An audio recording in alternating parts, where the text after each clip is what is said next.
그렇게 반일 불매운동 하더니 카메라는 소니 거를 쓰고 있어. 그래서 일본 정치인들이 그걸 보고 비꼬고, 아니 어떻게 반일을 하는데 카메라가 소니일 수가 있냐고.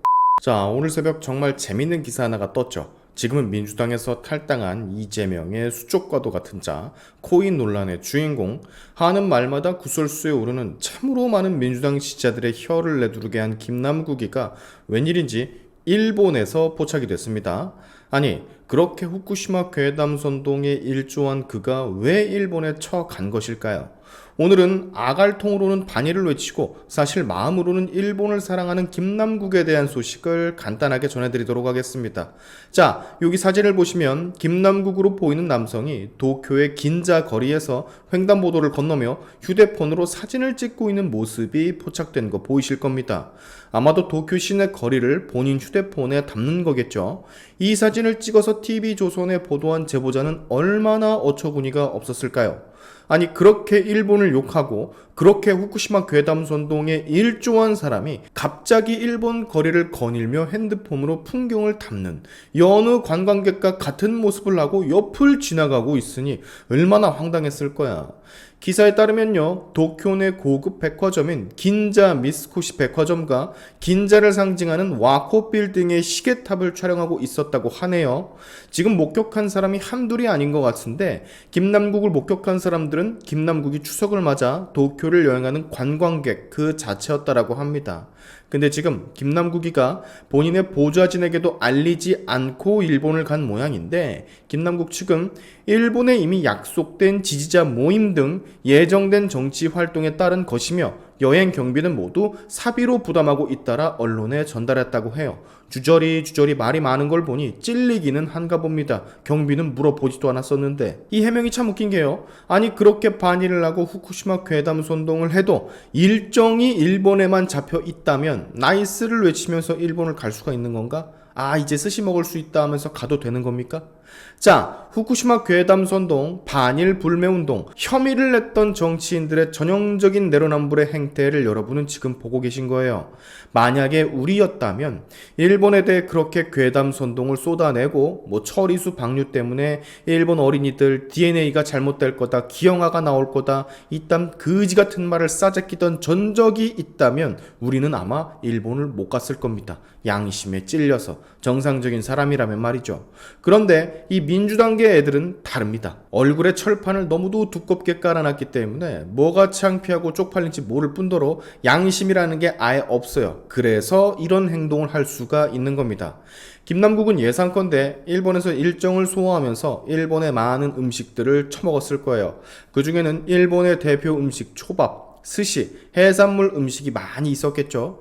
당일치기로 다녀온 건 아니었을 테니까 일본산 물로 만든 많은 음식들을 이미 김남국은 흡입을 했을 거란 말이야. 오염수 방류로 인해서 어린이 생식세포의 DNA가 파괴가 되고 생식 기능이 저하된다는, 그리고 그 후손이 기형을 발생시킬 수 있다는 그런 말을 씹으렸던 사람이 잘만 냠냠 맛있게 일본 음식들을 먹어댔겠죠. 안 봐도 비디오 아닙니까? 이러니까 입으로는 반일을 외치고 마음은 친일을 한다라는 겁니다. 후쿠시마 괴담 선동에 올라타고 거기에 선동되는 대한민국 원숭이들도 다 똑같습니다. 후쿠시마 괴담을 외치면서 일본 관광을 간 한국인들 얼마나 많겠습니까? 지금도 아직까지도 일본 내 외국인 관광객 탑티어 순위를 한국인들이 차지하고 있는데, 좌파는 행동과 말이 다르다는 걸 이번에 아주 김남국이가 다시금 제대로 보여준 셈이에요.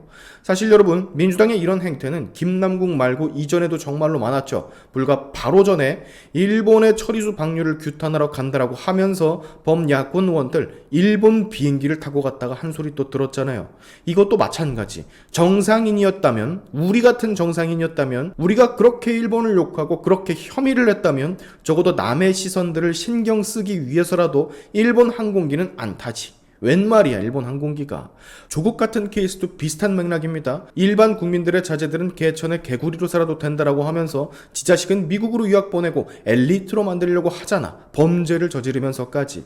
이런 사람도 있었죠. 민주당의 김용주 의원, 지금 국회 부의장, 국회에서 멍청하게 핸드폰 쳐보다가 기자에게 포착돼서 걸렸는데 그 내용이 일본에 골프 치러 놀러 간다라는 내용이었잖아요. 근데 중요한 건 이 사람이 얼마나 오염수 괴담에 그동안 앞장섰었습니까? 않습니까? 낮에는 축창가를 부르고 밤에는 슈가 스시를 처먹는 너무도 역겨운 이중성. 근데 이 사람 아직도 국회 부의장 아주 잘 해먹고 앉아 있습니다. 역시 시간만 지나면 다 잊혀져요. 국민들은 개돼지니까. 이재명도 보세요. 법카 유형 걸려가지고 그 내용이 이번에 다 까발려졌지 않습니까? 근데 그렇게 일본을 미워하고 그렇게 반의를 외치고 그걸 넘어 혐의를 하더니 쓰는 샴푸는 일제야. 일본 샴푸가 머리카락에 좋다면서 일본 고급 샴푸를 쓰고 자빠져 있습니다. 근데 쪽팔린 줄도 몰라요. 이런 게 여러분 한둘입니까? 좌파들의 이런 내로남불이 한둘이냐고. 한둘도 아닌데 왜 속냐고 아직까지도. 이 반일 관련 야권 정치인들의 내로남불을 꼽자면 진짜 수십 가지가 넘을 거예요. 몇 년 전에 있었던 반일 불매 운동도 그렇게 반일 불매 운동 하더니 카메라는 소니 거를 쓰고 있어. 그래서 일본 정치인들이 그걸 보고 비꼬고 아니 어떻게 반일을 하는데 카메라가 소니일 수가 있냐고. 대한민국에 자라나는 새싹들도 시뻘건 애들이 아주 많습니다. 여기는 반미예요. 이건 제가 몇 번이나 여러분께 보여드렸었잖아요. 반미 시위를 하면서 미 대사관저 담장을 불법으로 넘어가는 한국 대학생 진보연합 애들인데 신은 신발은 나이키 뉴발란스고 가방은 잔스포츠야. 입은 옷도 뉴발란스고. 우리가 보기에는 이런 개멍청한 바보 같은 상황도 없는데 미 대사관저에 있었던 미국인들은 이걸 보고 얼마나 비웃었을 겁니까? 저 비웅신들 하는 꼬라지 좀 보라고. 마지막으로 여러분, 가장 큰 문제는 말이죠. 이 시뻘건 좌파들이 하는 말과 행동이 다른 것들이야 그렇다 칩니다. 원래 그런 종자들이니까, 원래 이런 애들이니까 이제는 그러려니 한단 말이야. 근데 이런 앞뒤가 다른 애들을 직접 보고도 맹목적으로 따르고 지지하는 멍청한 국민들이 너무나도 많다라는 게 제일 큰 문제라는 거예요. 너무 많습니다. 조국부터 시작해서 이재명도 그렇고 이런 김남국이도 그렇고 여러 야권 의원들도 그렇고 역겨운 이중성과 모순 위선들을 끊임없이 국민들에게 대놓고 비추고 보여주는데 아직까지도 이들을 지지하는 국민들이 존재를 한다고. 너무 많이. 이런 것들을 보면 어쩌면요 대한민국의 국민성 디폴트 값이 민주당에게 맞춰진 게 아닌가 그런 생각마저 듭니다. 이런 걸 보고도 지지하면 사람이 아닌 거죠 뭐. 자, 어쨌든 오늘 이 김남국의 보도로 인해서 다시금 한번 좌파의 이중성과 내로남불 위선을 국민들께 보여주게 됐습니다. 근데 이럼에도 불구하고 뭔가를 깨닫는 사람은 극히 일부일 거고요. 아주 똑같이 그저 일상과 똑같이 이런 거지 같은 상황엔 침묵하며 이들을 향한 지지를 멈추지 않는 사람들이 더 많을 거예요. 오늘의 시안유튜브 여기까지 하겠습니다. 여러분의 영상 공유는 세상을 밝히는 힘이 되니까 꼭 공유 부탁드리면서 지금까지 제 영상이 좋으셨다면 구독과 좋아요 그리고 알림 설정까지 꼭 한 번씩 눌러주시면 감사하겠습니다. 다음에 봅시다.